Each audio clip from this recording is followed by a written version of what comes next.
ರೈಲು ಹೊರಟಿದ ನಂತರ ಓಡಿ ಹೋಗಿ ಹತ್ತುವಾಗ ಉಂಟಾಗುವ ಅಪಾಯಗಳ ಕುರಿತು ಪ್ರಯಾಣಿಕರಿಗೆ ಗೊತ್ತಿದ್ರೂ ಹುಚ್ಚು ಸಾಹಸಗಳಿಗೇನು ಕಮ್ಮಿ ಇಲ್ಲ ಎನ್ನುವಂತೆ ವರ್ತಿಸಿ ಸಮಸ್ಯೆಗಳನ್ನ ಬರಮಾಡಿಕೊಳ್ಳುವವರ ಸಂಖ್ಯೆ ಹೆಚ್ಚಾಗ್ತಾ ಇದೆ. ಹೌದು, ಇದೇ ರೀತಿ ಓಡಿ ಬಂದು ರೈಲು ಹತ್ತುವ ಭರದಲ್ಲಿ ವ್ಯಕ್ತಿಯೊಬ್ಬರು ಬಾಗಿಲ ಬಳಿ ನಿಂತಿದ್ದ ಪ್ರಯಾಣಿಕನನ್ನ ಕೆಳಗೆ ಬೀಳಿಸಿರುವ ಘಟನೆ ದಾವಣಗೆರೆಯಲ್ಲಿ ನಡೆದಿದೆ. ವೃದ್ಧರೊಬ್ಬರು ರೈಲು ಹತ್ತಲು ಪ್ರಯತ್ನಿಸ್ತಾ ಇರುವಾಗ ಬೀಳೋದನ್ನ ಕಾಣಬಹುದಾಗಿದೆ.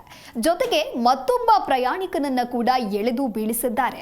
ಆ ಸಮಯದಲ್ಲಿ ರೈಲಿನ ದೃಶ್ಯಗಳನ್ನ ರೆಕಾರ್ಡ್ ಮಾಡ್ತಾ ಇದ್ದ ವ್ಲಾಗರ್ ಆ ಕ್ಲಿಪ್ ಅನ್ನ ಇನ್ಸ್ಟಾಗ್ರಾಂನಲ್ಲಿ ಪೋಸ್ಟ್ ಮಾಡಿದ್ದಾರೆ.